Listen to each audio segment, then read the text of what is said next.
জোরজার মুল্লুক তার, এমন একটি ঘটনা ঘটেছে লালমনিরহাটের হাতীবান্ধা উপজেলার সানিয়াজান ইউনিয়নের নিঃশেষণ গ্রামের ৭ নং ওয়ার্ডে। দর্শক, আপনাদেরকে যদি জানিয়ে রাখি, লালমনিরহাটের হাতীবান্ধা উপজেলার সানিয়াজান ইউনিয়নের নিঃশেষণ গ্রামের ৭ নং ওয়ার্ডের প্রায় ১৫ বিঘা জমির ভুট্টা ক্ষেত বিষাক্ত কেমিক্যাল ছিটিয়ে নষ্ট করার অভিযোগ উঠেছে। আর এই অভিযোগ উঠেছে রাজা মেম্বার গঙের বিরুদ্ধে। আমরা সরেজমিনে এসেছি, কথা বলবো স্থানীয়দের সঙ্গে। ১৫ বিঘা জমি চাষ করে যারা ভুট্টা আবাদ করেছিল তাদের এই ভুট্টা ক্ষেত নষ্ট করেছে। আমরা একটু কথা বলবো আপনার সঙ্গে। এই জমি দীর্ঘদিন ধরে আপনারা চাষ করেন? জি, দীর্ঘদিন ধরে চাষ করি। তবে কাদের সঙ্গে আপনাদের এই দ্বন্দ্ব? রাজা, একটু আমি বলি, এই কাদের সঙ্গে দ্বন্দ্ব ছিল এবং তারা কেন এই জমি দাবি করতেছে একটু যদি বলেন। তারা ডিগ্রি সম্বন্ধে একটা জমি দাবি করে, আর আঙুর হলো কেনা সম্পত্তি, রেকর্ডিং সম্পত্তি। এই সম্পত্তি আমি আমার 5 বিঘা জমি আছে।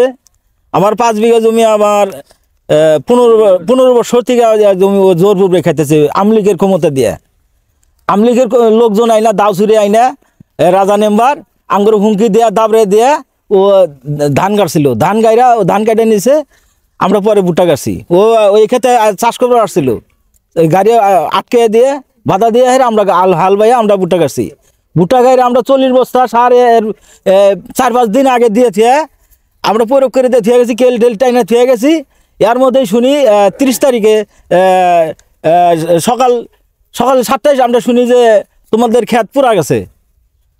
আইসা দেখি যে আমার সম্পূর্ণ ক্ষেত পোড়া গেছে। পরে আইসা দেখি যে হ্যাঁ, ওখানে রাজা মেম্বারের ওখানে ওই বাড়ির থেকে দেখি যে জার্কিন নিয়ে আসছে, ওখান থেকে দুইটা লাইন পোড়া। এ কাম করছে, হুকুম দিছে কাশেম, রাজা, খাজা, বাদশাহ, সেকাম, মোকাম, আরো 2টা ভাই আছে। আচ্ছা, আপনাদের সন্দেহ হচ্ছে যে এই রাজা মেম্বার ভাই অনেক দিন থেকে আমাদের এই জমি নিয়ে ওর সাথে দ্বন্দ্ব। 2005 সালে থেকে আমাদের দ্বন্দ্ব। ও আমাদের উপরে বিরুদ্ধে এই জমি গোনা ক্ষতি করতেছে। হ্যাঁ, গাছ মারা ওষুধ দেয়া, বুন মারা ওষুধ দেয়া, খাজা মন্ডলরা ওই যে কাশিম পাগলা কাক নয় এখন দিছে। আর বেটা পুতু নিয়ে আর বই চই নিয়ে তাহাদের খেত মারা ওষুধ দিছে। আর নিজের কাছে নিজ বিচার চাই, নিজ বিচার চাই। আনের যদি আল্লাহর বান্দা হয়ে থাকেন, নিজ বিচারের দান হেরা দিবেন। ওই ওষুধ দেওয়া করে মাইরে হেলাইছে 15 জন জায়গা।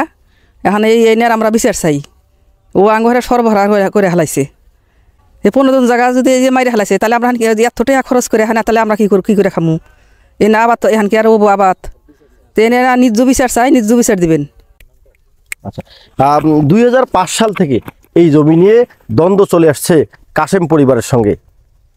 আর এই দ্বন্দ্ব শেষ পর্যন্ত ভুট্টা ক্ষেত নষ্ট করে দিয়েই শেষ করতে চেয়েছে। এই এলাকায় লালমনিরহাট জেলা পুলিশ সুপার এসে তদন্ত করেছেন। হাতীবান্ধা থানায় একটি লিখিত অভিযোগ দিয়েছিলেন ভুক্তভোগী পরিবার। আমরা একটু কথা বলবো আপনাদের সঙ্গে। আপনারা কেন সন্দেহ করতেছেন রাজা মেম্বাররা এই জমি নষ্ট করতে পারে? আসলে এই জমিটা নিয়ে তাদের সাথেই বিরোধ। আমরা শুরুর দিন থেকেই তাদেরকে সন্দেহ করে আসতেছি। তো আমরা যখন যেদিন সকালবেলা 30 তারিখ সকালবেলা এসে দেখি যে ক্ষেত পোড়া, ক্ষেতের ভুট্টা পাতা মরে যাচ্ছে। আসলে যে বন মরা একটা স্প্রে আছে, ওষুধ আছে, ওইটা প্রয়োগ করছে স্থানীয় লোকজন বলতেছে। তখন আমরা এটা এরকমভাবে দেখে তাদেরকেই সন্দেহ করি এবং ওনারাই যে সন্দেহযুক্ত সেটা ওনারাই প্রমাণ করেছে যে ওনারা আমাদের ক্ষেত পোড়া গেছে, আমাদের আগেই 999-এ ফোন দিয়ে ওনারা পুলিশ ডেকে এনে বাড়িতে ডেকে এনে পুলিশ বসায় রাখছে এবং পুলিশও এসে তখনও আমাদের এই জায়গাটা দেখছে। তারপরে আর একটা জিনিস খেয়াল করা গেছে যে ওনাদের এখানে 2টা বাসা আছে। 2টা বাসার এক বাসায় থেকে রাস্তা দিয়ে যে ওষুধের জার্কিন কাঁধে করে নিয়ে আসছে, ওই ওষুধের মুখ থেকে যে স্প্রে করার স্থান থেকে যে ফোটায় ওষুধ পড়ছে অন্যের জায়গা, ওদেরও ক্ষেত ওইটা, ওদের ওই ক্ষেত দিয়ে যে ভুট্টা গাছে 2 সাইডে, রাস্তার 2 সাইডে যে ওষুধ পড়ছে সেখানেও গাছ মরে গেছে। এবং এটা দেখে একদম স্পষ্ট প্রমাণিত হয়েছে তারা এই কাজটা করছে। এই কাজটা করছে রাজা নাম্বারের আরও ভাই আছে, খাজা, বাদশাহ, সেকাম, মোকাম, ওনারাই এই ঘটনা ঘটাইছে। আচ্ছা, এই ব্যাপারে কি কোনো অভিযোগ করছেন? জি, এই ব্যাপারে থানায় অভিযোগ করা হয়েছে এবং থানায় থেকে এসআই, এএসপি, তারপরে কৃষি কর্মকর্তা ওনারা এসে কালকে সরজমিনে তদন্ত করে গেছেন। আমরা যদি একটু বলি, 15 বিঘা জমির ভুট্টা নষ্ট করেছে, তবে রাজা মেম্বারের সঙ্গে কথা হলে তিনি জানিয়েছেন যেদিন এই ভুট্টা ক্ষেত নষ্ট হয়েছে সেদিন তিনি লালমনিরহাট জেলা জজ কোর্টে উপস্থিত ছিলেন।